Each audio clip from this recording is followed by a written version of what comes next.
On va rester sur l'énergie, mais on va revenir un peu sur l'Europe et l'Allemagne, dont on sait qu'ils ont longtemps fait le pari des ressources fossiles russes, notamment. Était-ce une erreur d'être aussi dépendant? Bah, maintenant, on dit que oui. D'accord. En fait, c'est simple. La dépendance envers un même pays, une même personne, c'est une erreur. Voilà. Donc, je pense que la leçon, c'est pas placer ses œufs dans le même panier. D'autres vont dire, ah, on va être hyper indépendant, autonome. Ça n'existe pas. Donc on ne peut pas être complètement souverain. Non, attendez, la souveraineté, c'est pas l'indépendance. On D'accord. peut être souverain, Mhm. mais on ne doit pas être dépendant d'un seul acteur de manière aussi Vital. forte, vitale. Mhm. Donc, il faut justement placer ses œufs, dire qu'est-ce que je fais moi pour limiter cette indépendance. Moi, je suis contre. En tout cas, je n'ai rien qui me montre aujourd'hui que même le nucléaire, qu'on colle comme ça à la souveraineté, fait qu'on est dépendant. Parce que les matières fissiles ne se trouvent pas Mhm. partout, de manière égale, Mhm. sur la planète. Pour ça, on a besoin d'échanger. Rien que pour ça. Le pétrole, c'est pareil. Et donc, à partir de là, on se dit, qu'est-ce qu'on met, qu'est-ce qu'on fait? Puis après, il y a un autre truc. Je continue à penser que la question de la transition, donc en fait, la préservation de notre planète, c'est pas un détail, en fait. C'est un changement de posture et de réflexion. C'est un changement de nos paradigmes. Donc, il faut l'intégrer. C'est-à-dire maintenant, avec ces nouveaux agrégats, là, on a une nouvelle équation. Qu'est-ce qu'on veut à la fin comme résultat? Et qu'on diverge, c'est normal. Mais je crois que quand même, ce qu'il faut ressortir, c'est que il faut être un peu réaliste dans le fait que, on peut pas se couper, on peut pas vivre en autarcie. Voilà, la souveraineté, c'est pas l'autarcie. Mais cette interdépendance doit être mesurée, calculable. Alors, il y a des pays qui sont plus ou moins, on va dire, en déséquilibre, où on flotte. Et moi, je comprends que les logiques hégémoniques que l'on voit là refusent ce flottement. C'est ça qu'elles refusent. Là, attendez, moi, c'est tout de mon côté. Ça ne marche pas. Moi, ce que je vois, c'est des suicides d'hégémonie, en fait. Mhm. Euh, mais, mais ils montent là cette force en faisant croire qu'en mettant à genoux d'autres, ça va aller dans leur sens, mais ça ne marche pas parce qu'on ne le voudra pas.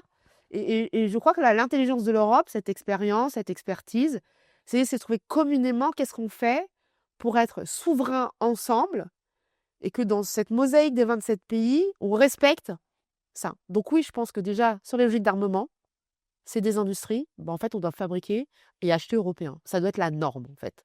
Et ça n'a pas été, vous voyez, l'histoire des F-35 et tout ça. L'armement, le Danemark, on le voit, ils sont un peu embêtés aujourd'hui. Donc, ça veut dire qu'on s'est planté.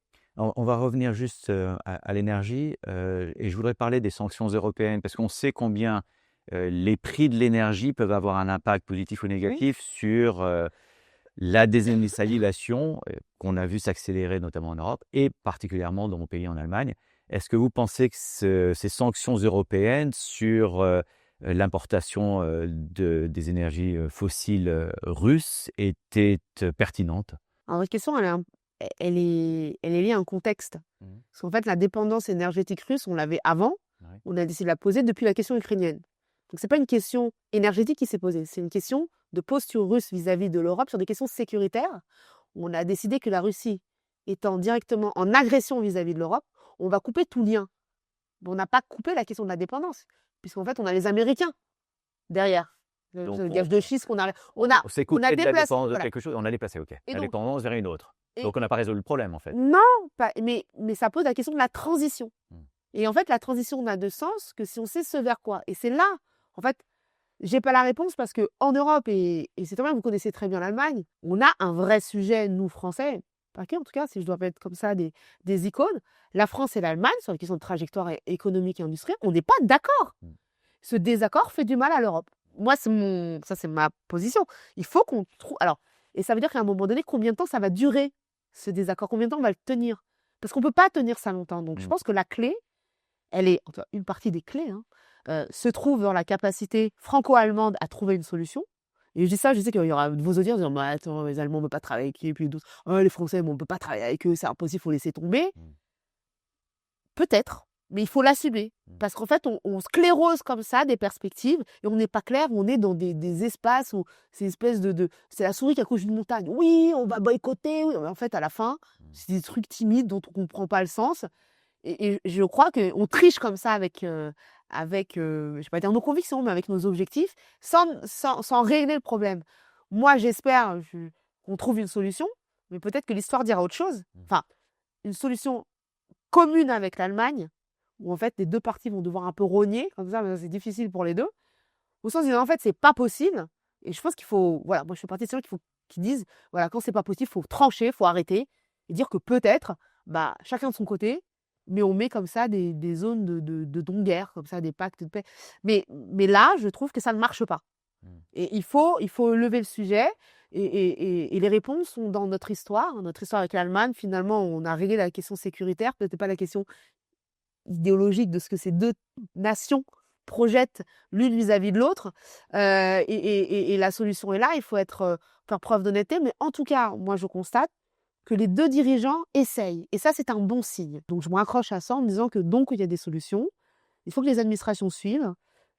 C'est encore un autre sujet. Et que derrière, on innove pour trouver des solutions. On arrive voilà, l'expression gagnant-gagnante, c'est un peu naïf, mais en tout cas, voilà, on dit qu'on est ensemble, on va pas s'en sortir. Ça, c'est ma conviction.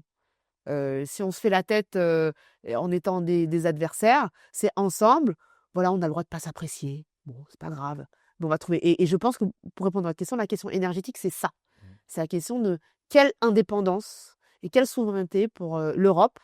Et là, en fait, pardon, mais là, c'est la cacophonie totale.